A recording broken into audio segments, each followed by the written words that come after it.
जीवन साथी, वो जो कल रात आई थी। नीलेश, वो देखो, उस महिला को सड़क के किनारे इतनी रात गए बैठी है।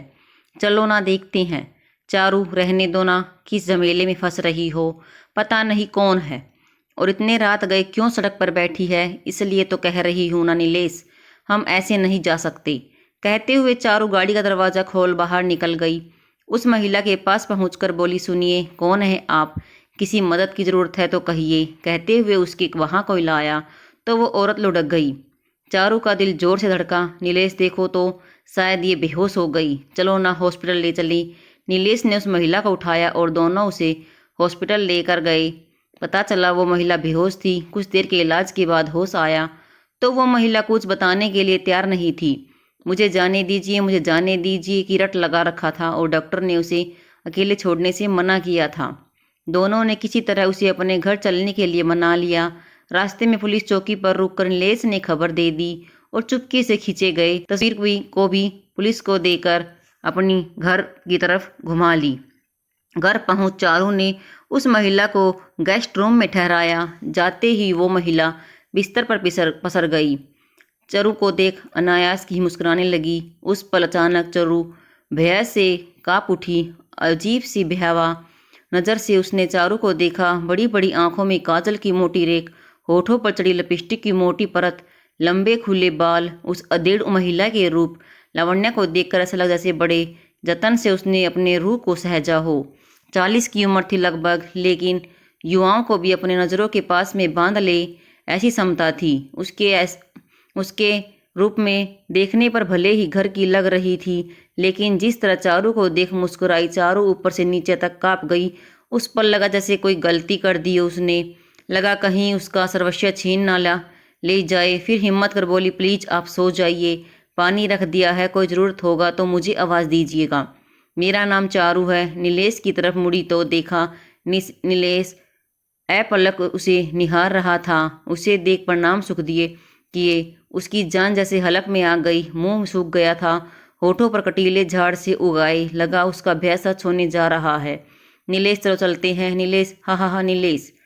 उस महिला ने नीलेश का नाम लिया और हंस पड़ी। अजीब सी मदकता थी उसकी आवाज़ में, जैसे जीवन भर का नशा हो, तड़प, अजीब सी प्यास, अजीब ही तृष्णा दिख रही थी उस महिला की आवाज़ और चेहरे पर। उसके मुंह से नीलेश का नाम सुन काँप उठी चारू। माथे पर पसीने के बड़े बड़े बूंद उभर आए। नीलेश की तरफ देखा तो वो भी आश्चर्य में डूबा उसे निहार रहा था।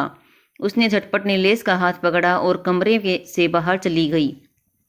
अपना डर नीलेश से भी नहीं कह पा रही थी, समझ ही नहीं पा रही थी कौन सा डर है, कैसा डर है। आह, ये रात कैसे बीतेगी, कल सुबह होगी। रात भर इसी चिंता में बीती, कहीं उस महिला को घर लाकर कोई गलत तो नहीं कर दिया। नीलेश जैसे उसे निहार रहा था, उसने नीलेश का नाम लिया। नीलेश जैसे उसे निहार रहा था, उसने नीलेश का नाम क्यों लिया? बला की खूबसूरती की तपिश से कहीं उसके घर को आग न लग जाए। ओह, कैसी गलती कर दी मैंने, काश उस पल सोच समझ कदम उठाया होता। सोचते सोचते रात बीती। भोर की आहट हुई। भुजंगा चिड़िया के बोलने से समझ आ गया कि हाँ, सुबह होने वाली है। दिमर का पहरा अभी दिख रहा था, लेकिन भुजंगा ने एहसास करा दिया कि सुबह बस आने वाली है। उठी, झटपट नहा धोकर तैयार हुई। तैयार होते हुए उस अधेड़ महिला का ख्याल आया।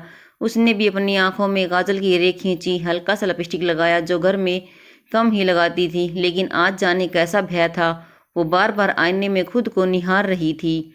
गुलाबी शिफॉन की साड़ी डाल तैयार हुई, बालों को ढीला जूड़ा बना लिया। ऐसे तैयार हुई जैसे नीलेश को पसंद है। अजीब से भय और संदेह के बीच झूल रही थी। रात नीलेश का उस महिला को अपलक निहारना भूल ही नहीं पा रही थी। छी, ये कैसी दुविधा में पड़ गई हूँ मैं। नीलेश के बारे में क्या सोच रही हूँ, और वो भी एक अनजान औरत को देखकर। सोचते हुए नीलेश के पास पहुंची। देखा मासूम निष्कलंक बच्चा सो रहा हो। अपनी सोच को अपने आप को अधिकारते हुए मुस्कुरा उठी और फिर धीरे से नीलेश को जगाया। नीलेश ने आंखें खोली। देखा सामने चारू बैठी, उसे देख उछलकर बैठ गया। वाह मैम साहब, आज पूरे जन्नत का ऐश्वर्या और खूबसूरती एक साथ क्या? आपने आशी को मारने का इरादा है? कहते हुए उसे अपने आगोश में ले लिया। चारू भी उसके आगोश में समा गई। मन का सारा भ्रम और डर रात के अंधेरे के साथ खत्म सा हो गया। मुस्कुराती हुई पति से अपने आप को छुड़ाकर उठी और बाहर गई। गेस्ट रूम में गई, देखा तो सामने कुर्सी पर वो अधेड़ महिला बैठी थी। विषाद बेचैनी की एक भी लकीर चेहरे पर नहीं था। चेहरे पर सारा पुता सारा सौंदर्य प्रसाधन धोकर निकाल दिया था। दूध सी उजली बड़ी बड़ी आंखों वाली वो महिला गजब की सुंदर दिख रही थी। निश्चल पवित्र एक देश था उसके चेहरे पर जो एक आभा मंडल का निर्माण कर रहा था। आज वो बहुत शांत दिख रही थी।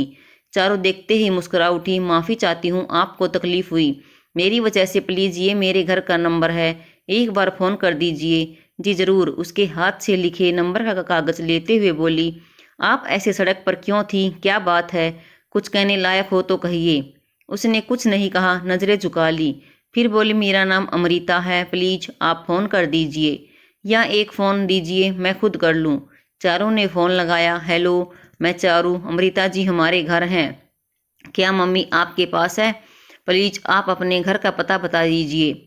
चारों ने पता बता दिया। फिर रसोई में गई, राधा से कहकर चाय बनवाया और खुद जाकर अमृता के साथ बैठ गई। वो शांत थी, कुछ बोल नहीं रही थी। राधा चाय रख कर गई। आप चाय पी लीजिए, मैं आती हूँ कहकर उठी तो अमृता ने रोक लिया। बैठो ना प्लीज।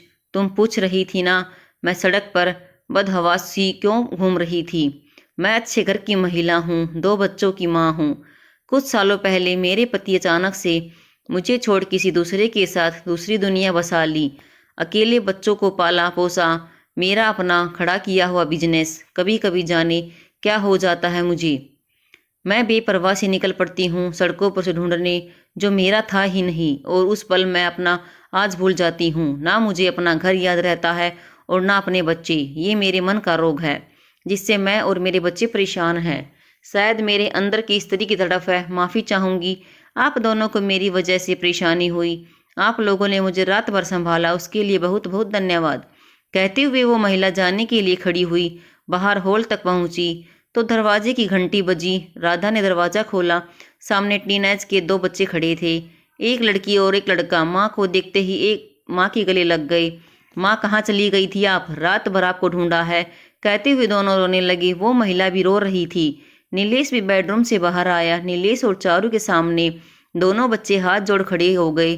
चारू ने दोनों के माथे पर हाथ फेरा और उन्हें बैठने को कहा। कुछ पल बैठे राधा से कहकर उनके लिए नाश्ता मंगवाया। उन्होंने थोड़ा बहुत खाया, फिर उठ खड़े हुए। शायद वो जल्दी से जल्दी माँ को अपने घर ले जाना चाहते थे। उन तीनों ने चारू और नीलेश से विदा ली। उस बदर महिला को जाते देख चारू के आंखों में आंसू थे। नीलेश के खोने के भय से वो कांप उठी थी, जबकि उस महिला ने तो अपना सर्वस्व खो दिया था। उसकी बेचैनी, उसके तड़प को महसूस कर चारू की आंखों से आंसू बह चले और वो नीलेश के सीने से लग गई। धन्यवाद।